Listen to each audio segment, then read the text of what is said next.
ওয়ানগালা সম্পর্কে দুটি কথা। ও খ্রিস্টান মান্দি পিতৃপুরুষগণ, যাকে মিশি সালজম বাংলায় সূর্য দেবতা নামে অভিহিত করা হয়, সেই বিশ্ব প্রকৃতির বিধাতাকে জীবিকা নির্বাহের সকল দানের জন্য ধন্যবাদ জানাতে তাদের কৃষি পঞ্জির শেষাংশে যে ধন্যবাদ উৎসব পালন করতেন, সেই উৎসবকে ওয়ানগালা বলা হয়। ওয়ানগালা একটি ধর্মীয় উৎসব। একে কেন্দ্র করে ধর্মানুষ্ঠানের পর পারিবারিক ও সামাজিক আনন্দ উৎসব পালিত হয়।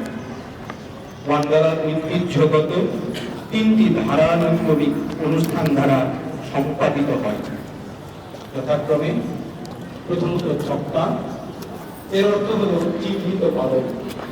তাদের গুড়ি পানিতে গুড়িয়ে ছক্কা দেওয়া হয়। প্রাচীনকালে খ্রিস্টান মান্দিগণ নিজেদের ঘর বাড়ি পরিষ্কার পরিচ্ছন্ন করার পর তাদের ঘরের সবাইকে ছক্কা দিতেন।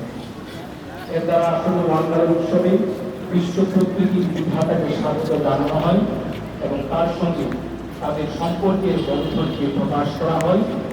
এই অনুষ্ঠানই ওয়ানগালার প্রস্তুতি অনুষ্ঠান। দ্বিতীয়ত রুগালা, এর অর্থ উৎসর্গ।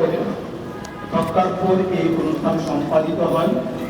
ক্ষেতের নতুন ফলমূলকে লম্বালম্বি ঘিরে বিশ্ব প্রকৃতির বিধাতার কাছে উৎসর্গ করা হয়।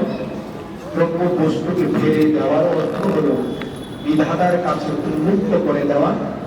দ্রব্য বস্তুকে ফেলে দেওয়ার অর্থ দিয়ে উপাসক নিজেকে বিধাতার কাছে সর্বোত্তভাবে উন্মুক্ত করে দেওয়াকে প্রকাশ করে। রুগালা এই দৃষ্টিকোণ থেকে একটি বলি উৎসর্গ।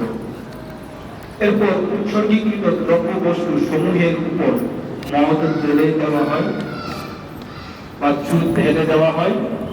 চু মান্দি কৃষ্টিতে সম্মানিত ব্যক্তির প্রতি মহাসম্মানের আপ্যায়নের জন্য নতুন ফলমূলকে ফেলে তার উপর চুল ঢেলে দেওয়ার মধ্য দিয়ে অখ্রিস্টান মান্দিগণ নিজেদের মাঝে বিশ্ব প্রকৃতি বিধাতাকে পূর্ণ গ্রহণ ও তার সঙ্গে মিলনে তাদের পরম আনন্দকে প্রকাশ করে।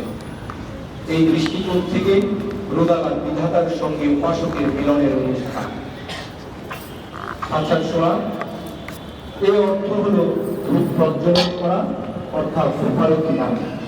এর দ্বারা প্রাচীন ও খ্রিস্টান মান্দিগণ বিশ্ব প্রকৃতি বিধাতার প্রতি তাদের ভক্তিপূর্ণ কৃতজ্ঞতা ও প্রশংসা জ্ঞাপন সহ তার ঈশ্বরত্বের প্রতি স্বীকৃতি প্রকাশ করেন।